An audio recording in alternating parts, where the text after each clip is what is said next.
네, 오늘은 저희가 드디어 느헤미야 4장으로 갑니다. 사실 어제 설교 본문이 사실 설교하기가 참 쉽지 않은 본문이었는데 우리 최병화 목사님께서 너무 은혜로운 말씀을 전해 주셨고요. 4장 말씀은요.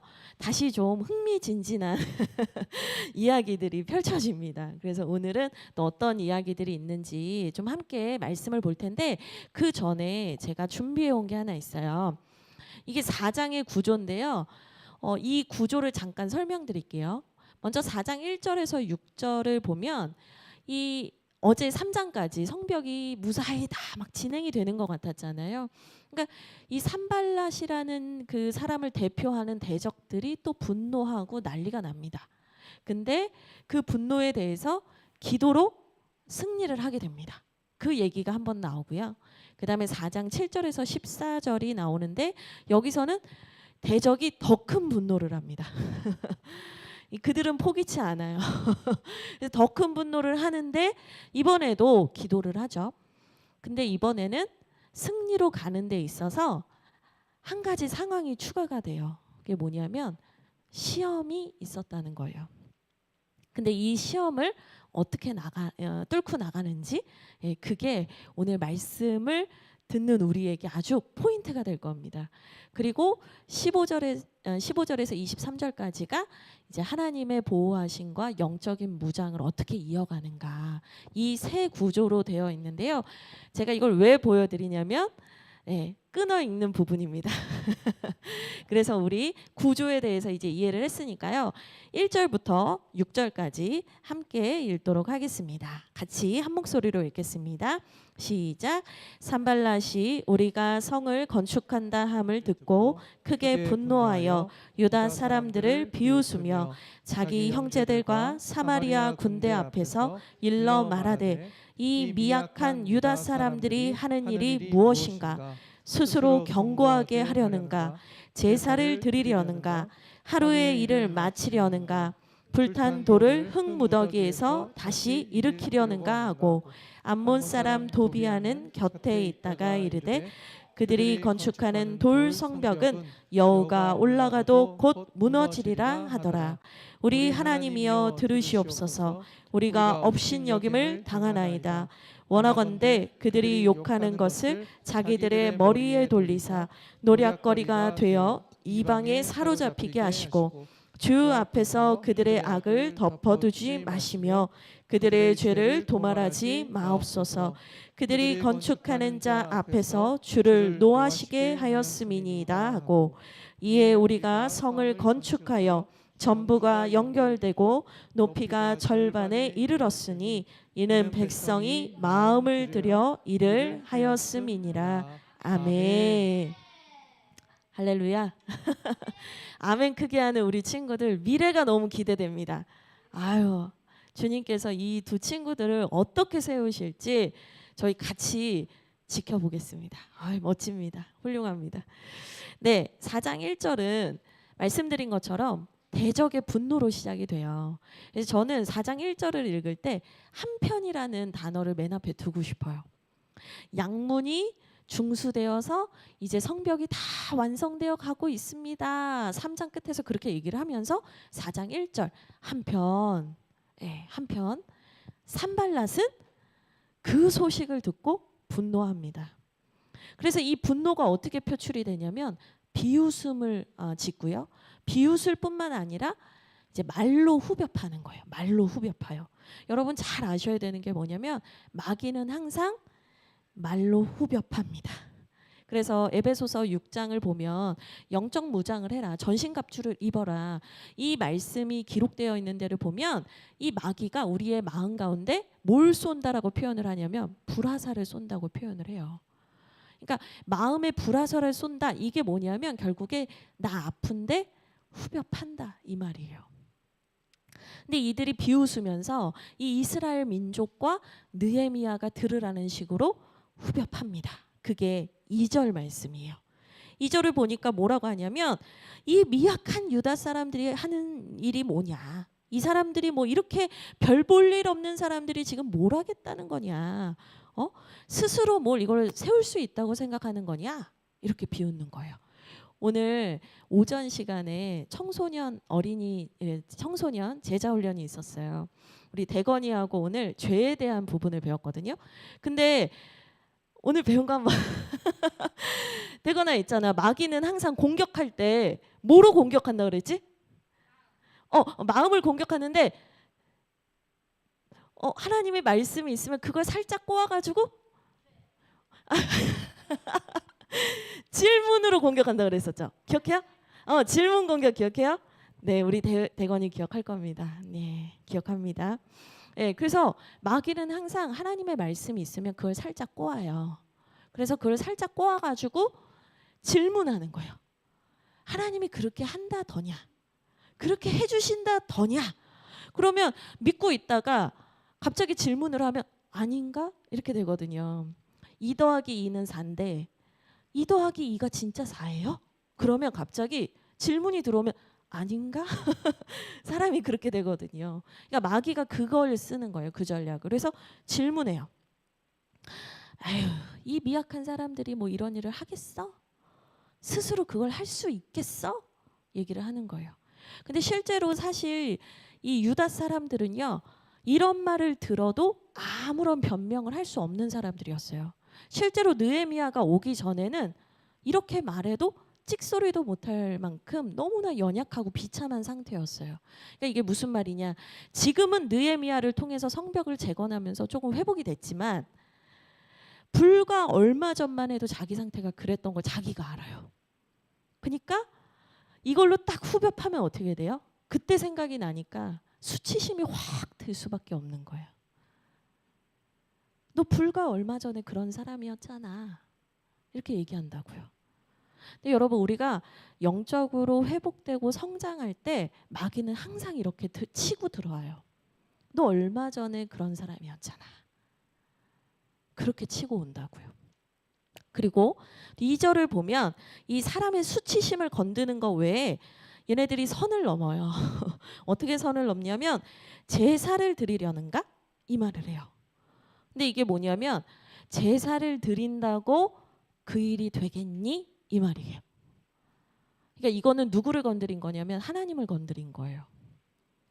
너희가 예배한다고 되겠어? 너희가 기도한다고 되겠어? 야, 그게 되겠냐? 근데 이거는 뭐냐면 이스라엘 백성을 건드린 게 아니라 하나님을 모욕한 거거든요. 그러면서 밑에 하루 만에 이 일을 마칠 수 있겠어? 불탄 돌이 다시 쓰임 받을 수 있겠냐? 이런 말까지 해요. 그러니까 이 밑에 부분 얘기는 뭐냐? 계속해서 하나님의 능력이 없다. 그 얘기를 하는 거예요. 근데 제가 이 말씀을 묵상하는데 하나님께서 떠올려 주시는 말씀이 뭐였냐면 에스겔의 환상이었어요. 마른 뼈에게 이르시되 생기가 있으라 하시니 그 마른 뼈가 살아나잖아요. 하나님은 그런 분이거든요. 불탄 돌이든 뭐 무너지는 돌이든 바스락거리는 돌이든 하나님께서 명령하시면 그것이 쓰임 받는단 말이에요. 근데 지금 이 산발랏이 하는 말은 뭐냐? 하나님을 건드리는 거예요. 예배 드린다고 되겠어? 기도한다고 되겠어? 하나님이 그런 능력이 있겠어? 이거는요. 내 수치심과 하나님을 함께 모욕한 거기 때문에 사실은 이걸 잘 분리해서 기도를 해야 되는데 우리는 항상 이게 뒤엉켜서 기도를 하니까 기도하다가 갑자기 슬펐다가 기도하다가 갑자기 막 선포하다가 갑자기 두려웠다가 막 난리가 나는 거예요. 근데 느헤미야는 아주 지혜로워요. 어떻게 하냐면 이 두 부분을 공격한 거를 아주 정확하게 나눠서 기도해요. 4절을 보면 우리 하나님이여 들으시옵소서 우리가 업신여김을 당합니다. 그러니까 4절은 개인의 수치심에 대한 부분에 대해서 하나님께 기도하는 거예요. 하나님 제가 이렇게 무시받는데요. 하나님 도와주세요. 하나님 갚아주세요. 그 말이거든요. 근데 우리가 하나 알아야 되는 건 뭐냐면 하나님의 백성이 하나님에게서 멀어지면 이렇게 무시받아요. 업신여김 당한단 말이에요. 근데 하나님이 가까이 계시면 하나님한테 이르면 돼요. 근데 이거 잘 주의하셔야 되는 게 뭐냐면 내 개인적인 감정이 뭐 상해서 뭐 이런 거 가지고 하나님 저 사람 좀 혼내주세요 이렇게 기도하잖아요. 그러면 저마다 그렇게 기도하면 하나님이 누구 편도 들어주실 수가 없어요. 지금 그 말은 그게 아니고 하나님의 백성들을 영적으로 공격하는 영적인 마귀의 공격에 대해서 이렇게 기도를 했다. 그리고 5절은 뭐에 대한 기도냐면 5절 말미를 보세요. 주를 노하시게 하였습니다. 이렇게 얘기를 하거든요. 그러니까 이게 뭐냐? 결국에 이들이 하나님을 모욕했고 하나님의 분노를 건드렸습니다. 이거는 하나님에게 정면 도전한 겁니다. 그러니 하나님 이들을 혼내주십시오. 이 기도를 한 거예요. 그러니까 이들의 비난을 두 가지 차원에서 기도한 거예요. 아주 정확하게. 여러분 기도가요. 예리한 칼과 같아야 돼요. 뭉뚱그려서 하는 기도가 아니라 예리한 칼과 같은 기도를 하셔야 돼요. 내 마음에 대해서는 마음에 대해서 분명하게 회개할 건 회개하고 잘못한 건 인정하고 하나님 앞에 주의 보혈로 덮으면서 정결케 하는 기도는 기도대로 하셔야 되고 또 내가 당한 일이 정말 하나님의 역사에 회방이 되고 공격을 받는 일이라면 그 부분에 대해서는 하나님께 토스하시면 돼요. 이건 하나님의 전쟁인데 내가 이걸 짊어지고 내가 막 괴로워하면서 나를 자책할 필요가 없단 말이에요. 이건 하나님께 넘겨야 한다. 그렇게 지혜롭게 기도를 합니다. 이제 그리고 나니까요. 6절에 그 기도 이후에 어떤 일이 일어났는가? 성을 건축하기 시작했는데 전부가 연결됐다. 그 테두리 어제 꼼꼼히 다 보셨잖아요. 그 테두리가 빠짐없이 연결이 다 됐대요. 그리고 높이가 절반에 이르렀다. 이렇게 얘기를 해요. 그러니까 무슨 얘기냐면 성벽이 완공된 건 아니에요. 높이가 아직 높아서 적이 쳐들어왔을 때 막을 수 있는 정도는 아닌데 우선 연결은 됐다. 근데 이게 뭘 말하는 거냐면 이 성벽이 하나로 연결됐다는 거는 공동체가 하나 됐다는 의미예요. 왜냐? 성벽 앞을 자기가 다 담당해서 맡았었잖아요.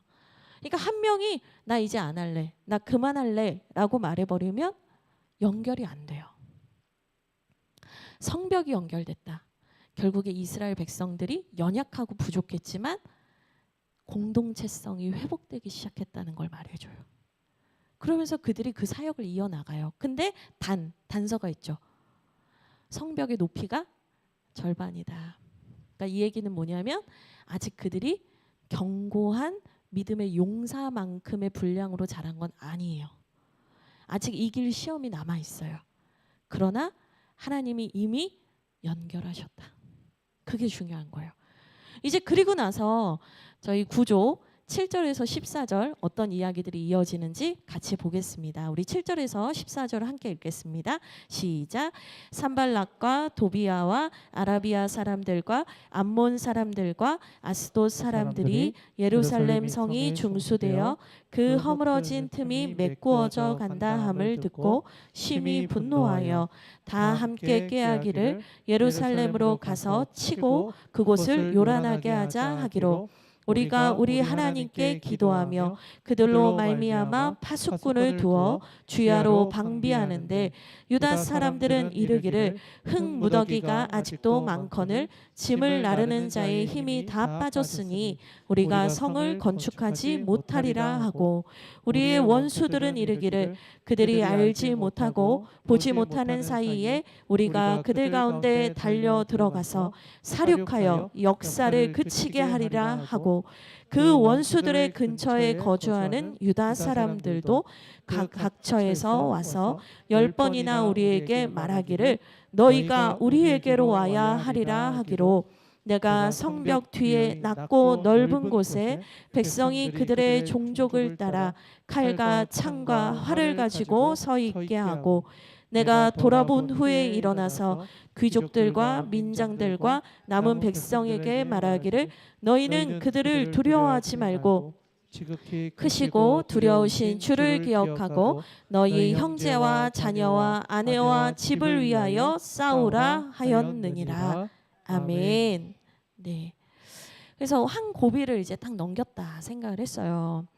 근데 이제 7장부터 다시 이제 대적의 분노가 터진 거예요. 근데 이번에는 더 심해졌어요. 그러니까 여러분 아셔야 되는 게 뭐냐면 우리가 기도했는데 왜 영적인 공격이 더 심해질까 이럴 때가 있어요. 왜 내가 기도했는데 문제가 해결이 안 되고 더 어려워질까 할 때가 있거든요. 근데 그게 왜 그러냐면 마귀가 이제 은혜 받을 때가 돼가지고 이게 뭐랄까요? 그 군사 용어는 잘 모르겠는데 집중적으로 공격하는 걸 뭐라 그래요, 목사님? 마지막에 막 집중 공격하는 거. 어? 네, 아무도 군대를 안 갔다 온 걸로. 네, 뭔지 모르겠어요. 제가 용어가 갑자기 생각이 안 나는데, 집중 뭐 타격? 뭔가 유사한데 맞아. 목사님이 생각했던 단어랑 아주 유사한 단어야. 하여튼 집중 공격을 막 더하는 거예요. 왜? 여기에서 우리가 지면 이제 얘네 은혜 받는다 이거예요. 그러니까 여기서 얘네들도 마귀 입장에서도 물러날 수가 없어요. 그래서 더 심히 분노합니다. 그러면서 8절을 보세요. 뭐라고 하냐? 예루살렘으로 가서 치고 그곳을 요란케 하자. 아까까지만 해도 비웃고 말로만 괴롭혔어요. 근데 이제는 행동을 취하겠다는 거예요. 행동을 취하고 거기를 아수라장으로 만들겠다는 거예요. 그 일이 감사하게도 느헤미야에게 들려져요. 그러니까 이런 얘기를 대놓고 하는 사람 없잖아요. 우리가 새벽에 은밀하게 여기를 치자 뭐 이런 얘기를 할 때 그걸 막 공공연하게 떠들고 다니는 사람 없잖아요. 이거 사실 군사 기밀이거든요. 근데 이게 느헤미야의 귀에 들어왔다. 이건 뭐예요? 하나님의 은혜예요. 하나님께서 그것을 알게 하셨다. 그러면 하나님이 어떤 공격이 있을 거라는 걸 알게 하셨다라는 건 뭐냐면 방비하라는 거예요. 준비하라는 거거든요. 그래서 느헤미야가 이번에도 기도를 합니다. 9절을 보시면 우리가 우리 하나님께 기도하며 그들로 말미암아 파수꾼을 두어 주야로 방비하는데. 근데 이번에는 앞에서는 느헤미야가 혼자 기도했잖아요. 이번에는 9절을 보니까 우리가 기도했다. 이게 뭐냐면 느헤미야가 이제는 이스라엘 전체에게 기도를 선포하고 함께 중보기도 하자고 한 거예요. 혼자의 힘으로는 공동체의 회복이 이루어지지 않아요. 하나님께서 하나가 되었잖아요. 이제 앞절에서 하나가 됐다라는 얘기를 했잖아요. 성벽이 연결됐다. 그러니까 이제는 하나가 됐으니 뭘 해야 돼요? 기도하라는 거예요. 그래서 파수꾼을 세우면서 기도했다. 그러니까 기도의 파수꾼을 세웠다. 이거는요. 항상 어떤 하나님의 영적인 부흥과 역사가 있을 때는 기도의 파수꾼들이 있어야 돼요. 기도가 없이는 부흥이 없어요. 왜냐?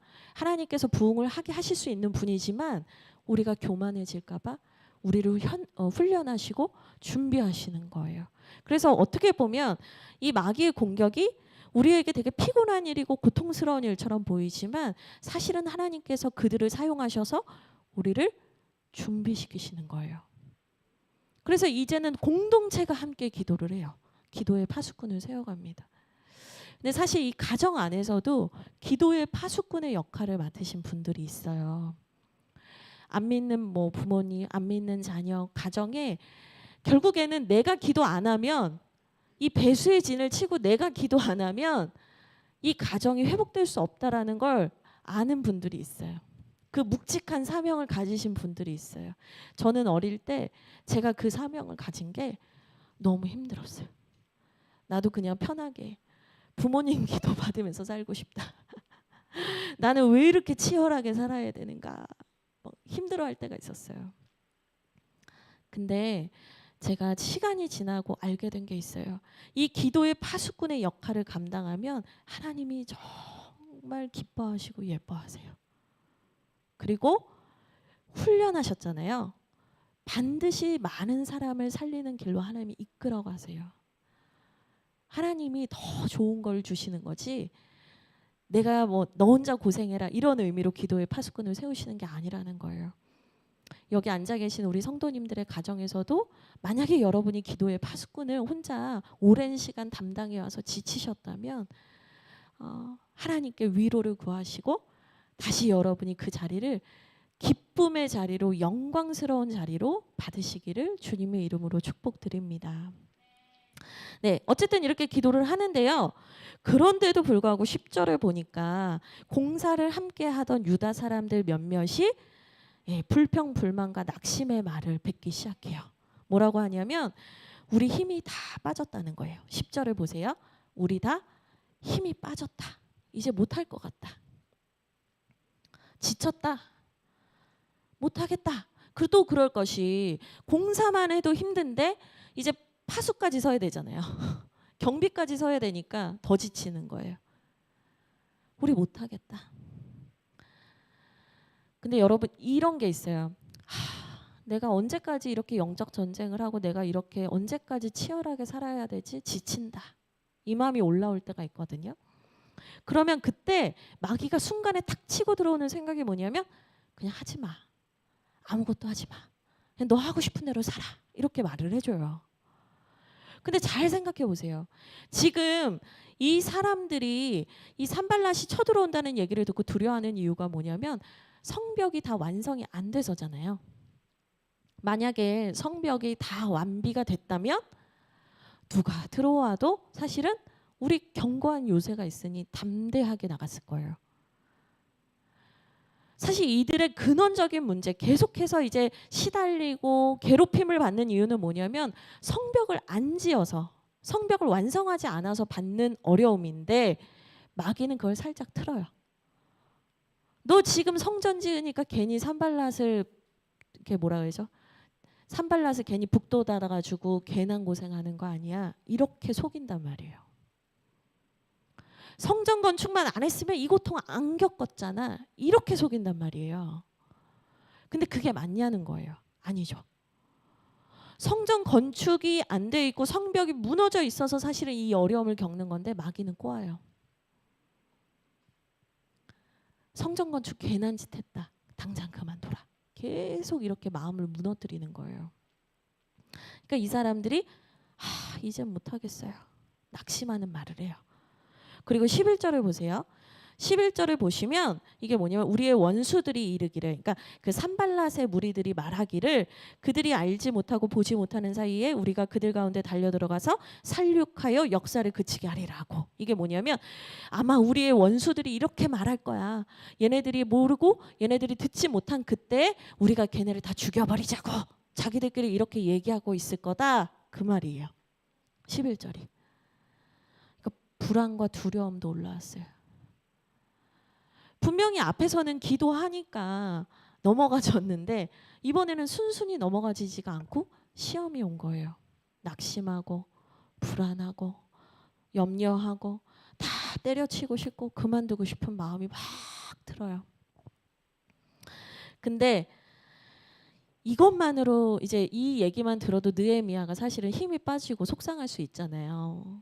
근데 12절에 또 하나의 어려움이 생겨요. 뭐냐면 그 원수들의 근처에 거주하는 유다 사람들도 각처에서 와서 10번이나 우리에게 말하기를 너희가 우리에게로 와야 한다. 이렇게 얘기했대요. 이게 무슨 말이냐면 이 성벽을 재건하는 사람들 말고 이 사마리아 쪽에 붙어서 산발랏이 이제 거주하고 있는 곳 근처에 살고 있는 유다 사람들이 있었던 거예요.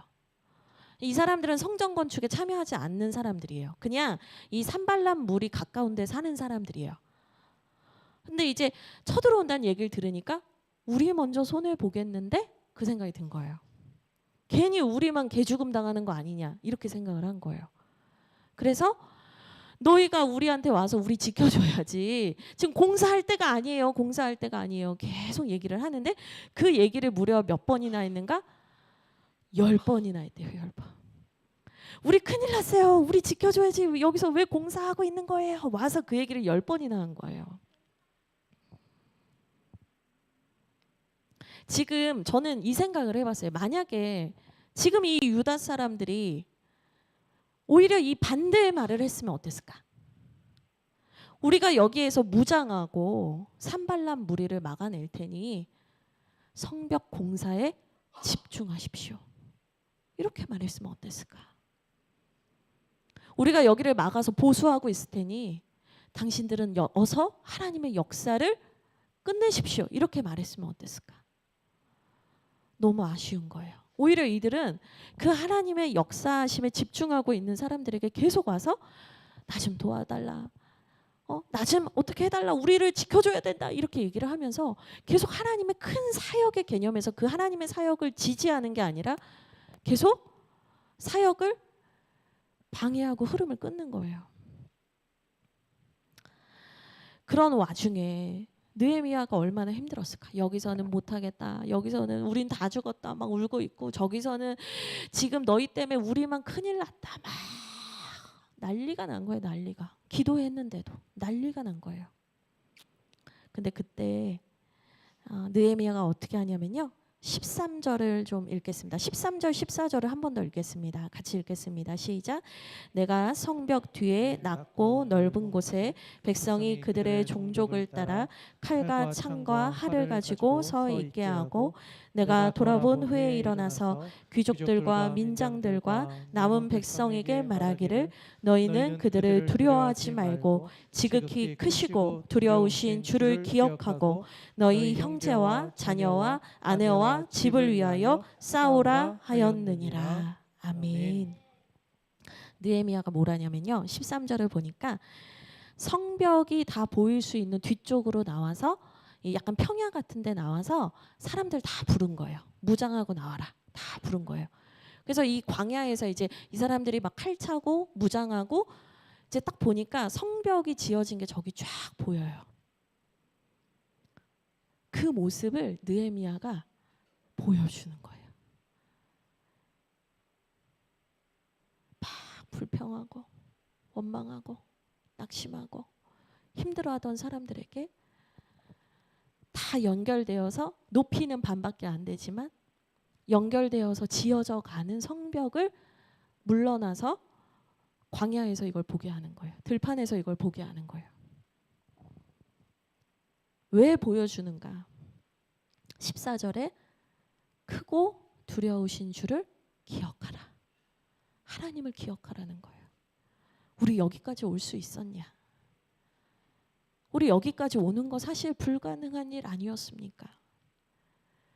근데 하나님께서 지금 여기까지 인도하셨는데 여러분 왜 하나님을 보지 않고 왜 그 적만 보면서 두려워 떨고 무너지고 있습니까? 왜 뒤로 후퇴하려고 합니까? 그 하나님을 기억하십시오. 100마디 말보다 그냥 눈에 딱 보이는 그 성벽 보여준 거예요. 여러분 지금 이거 하나님이 하신 거잖아요. 하나님의 선한 팔이 이루신 거잖아요.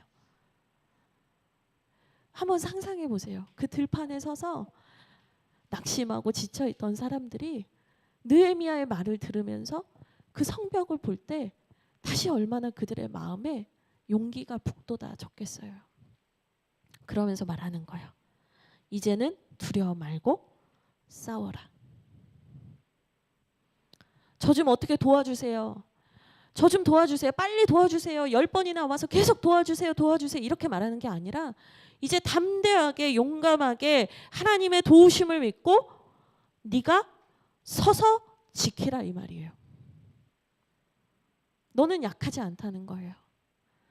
그리고 그 사람들이 그 들판에 서서 다 무장을 하고 서 있는데 나 혼자 있을 때는 괜히 나만 여기에 끌려와 있는 것 같고 나만 막 두려운 것 같잖아요. 근데 무장한 사람들이 다 같이 있으니까 어때요? 용기가 나는 거예요. 같이 하는 사람들이 있다. 같이 하는 사람들이 있다. 그래서 이 느헤미야의 선포 이후에 이제 15절부터 23절까지는 그들이 얼마나 굳게 섰는가, 그리고 하나님의 보호하심이 어떻게 나타나는가, 이게 나옵니다. 우리 15절부터 23절까지 같이 읽겠습니다. 우리의 대적이 우리가 그들의 의도를 눈치챘다함을 들으니라. 하나님이 그들의 꾀를 패하셨으므로 우리가 다 성에 돌아와서 각각 일하였는데 그때로부터 내 수하 사람들의 절반은 일하고 절반은 갑옷을 입고 창과 방패와 활을 가졌고 민장은 유다 온 족속의 뒤에 있었으며 성을 건축하는 자와 짐을 나르는 자는 다 각각 한 손으로 일을 한 손에는 병기를 잡았는데 건축하는 자는 각각 허리에 활을 차고 건축하며 나팔 부는 자는 내 곁에 섰었느니라.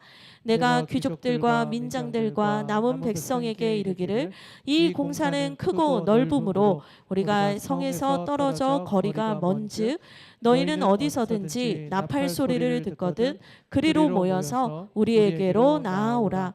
우리 하나님이 우리를 위하여 싸우시리라 하였느니라.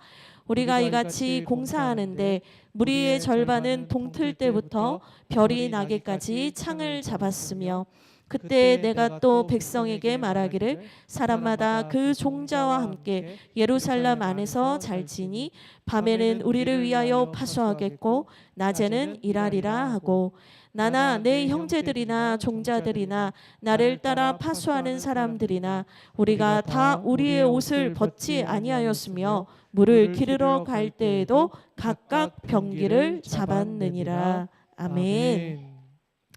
네. 이렇게 선포를 하고 나서 이들이 마음을 다시 잡으니까요. 어떻게 되냐 그 다음에 하나님께서 그 산발랏의 계략을 패해버리세요. 15절에 보시면 하나님이 그들의 꾀를 패하셨다. 그러니까 우리가 마음을 딱 잡고 믿음으로 딱 굳게 서면 사실 그게 이제 이 이스라엘 사람들을 굳세게 서게 하려고 하나님이 주신 어떤 훈련이었기 때문에 하나님께서 그냥 패하여 버리는 건 쉬운 일인 거예요. 그냥 없었던 일로 하셨어요. 근데 이제 물론 얘네들은 다시 틈을 언제고 노릴 수 있잖아요. 그러니까 이 하나님께서 은혜로 보호하신다는 걸 확신하게 된 상황에서도 결국에는 그들이 일을 하면서도 계속해서 전쟁을 대비를 해요. 근데 이 대비했다라는 표현 중에 가장 참 중요한 표현이 뭐냐면 17절이에요. 17절을 보면 성을 건축하는 자와 짐을 나르는 자가 다 각각 한 손으로는 일을 하고 한 손으로는 병기를 잡았다. 하나님의 사역과 역사를 쉬지 않으면서 영적 전쟁을 쉬지 않았다는 거예요. 근데 이게 쉬웠을까요? 더 어려울 거예요. 갑절이나 어려웠을 것 같아요. 그리고 심지어 물을 기르러 갈 때도 그 무기를 들고 갔어요. 그리고 서로 순번제를 정해서 일하는 사람은 반은 일하고 반은 경비를 섰어요. 이게 사실 지칠 수 있는 일이에요. 힘들 수 있는 일이에요. 근데 이 성벽 문 밖 들판에서 쭉 보고 하나님의 역사를 보고 다시 마음이 뜨거워지고 용기가 생기고 딱 나니까요. 그 수고가 아니라 기쁨이 되는 거예요. 저는 하나님의 사역을 하면서 우리가 헌신을 하면서 하나님께서 원하시는 게 뭘까? 불평과 원망이 아니라 하나님, 제가 이 일을 할 수 있는 게 참 기쁩니다. 하나님 고맙습니다. 하나님, 제가 쓰임 받아서 너무 행복합니다. 전 그 고백이라고 믿어요. 근데 지금 이 사람들이 하는 모습을 보면은요, 억지로 하는 게 아니에요. 정말 똘똘 뭉쳐서 하나가 돼서 정말 내가 이렇게 하겠다, 내가 저렇게 하겠다. 정말 하나님 앞에 내 마음을 다 드리고 있어요. 특별히 이들이 무슨 얘기도 하냐면 만약에 성벽 어느 쪽에서 공격이 올 줄 모르니까 나팔 소리가 들리면 그 나팔 소리가 나는 곳으로 무조건 공사하다가 뛰어와야 돼. 서로 약속을 해요. 그래서 내 지체가 힘들고 무너지는 것 같으면 무조건 와서 도와주는 거야. 서로 이렇게 약속을 해요. 이들이 진짜 하나가 되기 시작하는 거예요. 저들의 아픔과 고통이 남의 일이 아니라 우리의 일이 되는 거예요. 헌신의 기쁨을 알아가면서 공동체가 하나 되어가요. 이제 하나님이 하시는 일이 성벽만 재건되는 게 아니라 하나님 나라의 백성 공동체를 세우는 거구나. 그거를 이제 백성들이 깨달아 알기 시작한 거예요. 그래서 같이 막 마음을 모아서 일하는데 22절에 보면 재미있는 표현이 나와요. 뭐냐면 사람마다 그 종자와 함께, 종자는 뭐냐면 이제 종이나 노예 뭐 아니면 속한 사람 이거거든요. 그러니까 뭐 나만 일하러 온 게 아니라 뭐 내가 속한 사람들 데리고 와서 일할 수 있잖아요. 함께 예루살렘 안에서 잘 지니 밤에는 우리를 위하여 파수하겠고 낮에는 일하러 가리라. 이렇게 얘기를 해요. 근데 여기서 예루살렘에서 잔다는 표현이 왜 나오는 거냐면 이 성벽 재건에 참여했던 사람들 중에서는 성 밖으로 나가야 되는 사람들도 있었고요. 집에 가려면. 집이 좀 먼 사람도 있었어요. 그러면 밤에 가다가 뭐 공격을 받을 수도 있고 위험할 수도 있고 또 밤에 가다가 마음이 힘들어질 수도 있고, 그러니까 혼자 떨어지면 어떻게 되는 거예요? 공격받는 거예요. 그러니까 느헤미야가 얼마나 지혜롭냐면 이 놀라운 하나님의 역사가 이루어지는 이 집중해야 되는 시기에는 성전 안에 있으라 이 말이에요. 그냥 여기서 자라. 다른 데 가지 마라. 집중해라. 그 얘기를 하는 거예요. 그래서 이들이 서로 파수하고 서로 돌보면서 하나님 보시기에 아름다운 공동체로서 세워져 갑니다. 네. 그러면서 이것이 밑에서 일하는 사람뿐 아니라 23절 보시면 나나 내 형제들이나 나를 따라 파수하는 사람들이나 다 우리가 옷을 벗지도 않고 물을 기르러 갈 때도 병기를 잡았다. 그러니까 리더십들도 함께 그 수고에 동참했다는 거예요. 나는 편하고 밑에 있는 사람들 시키고 이게 아니라 느헤미야가 솔선수범을 해서 이 역사에 동참했다는 거예요. 근데 제가 이걸 보면서 그런 생각을 해봤어요. 그냥 이렇게 환경이 어렵고 심란한 때면 그냥 성전 건축하는 걸 잠시 멈추고 그 다음에 이제 좀 안전한 것들을 먼저 세팅한 다음에 성벽 공사를 다시 이어가도 되는데 왜 이렇게 한 손에는 무기를 들고 한 손으로는 짐을 나르면서 왜 이렇게까지 성벽을 재건해야 되는가. 그 고민이 저는 마지막으로 들었어요. 근데 하나님께서 깨닫게 하시는 게 뭐였냐면 기다릴 때가 있고 앞으로 치고 나가야 할 때가 있다라는 말씀이었어요. 신호등하고 똑같아요. 하나님이 빨간불을 켜시면 가고 싶어도 멈춰야 되고요. 하나님이 녹색불을 켜시면 멈추고 싶어도 가야 되는 거예요. 하나님의 역사는 때가 있어요. 느헤미야가 처음 기도할 때는 너무 지루한 시간들이 있었잖아요. 4개월을 기도하면서 기다리는. 근데 지금은 잠시 멈추고 싶어도 하나님 멈추지 말라는 거예요. 결국에는 뭐냐? 이 모든 과정 속에서 주인 되시고 이 모든 과정을 인솔해 가시는 분이 누구시냐면 하나님 아버지라는 거예요. 여러분 성벽 재건과 교회 부흥과 우리 영적인 회복이 다 하나님의 손에 달려 있어요. 그러면 하나님의 속도에 맞추셔야 돼요. 달려라, 달리셔야 돼요. 걸어라, 걸으셔야 돼요. 멈춰라, 멈추셔야 돼요. 근데 제가 우리 최 목사님하고 우리 담임 목사님하고 기도하면서 느끼는 건 뭐냐면 지금 주하길 교회는 기도할 때예요. 슬슬 어떻게 되겠지 이때가 아니에요. 우리가 하나 돼야 되고요. 우리가 성전이 연결되듯이 우리가 하나 돼야 되고요. 우리가 영적으로 부르짖고 뜨겁게 하나님 앞에 나아가야 할 때예요. 그 하나님의 부르심 앞에서 우리가 함께 한 마음으로 서로를 지키면서 그렇게 나아갔으면 좋겠습니다. 네, 우리 함께 기도할 텐데요. 네, 먼저는 우리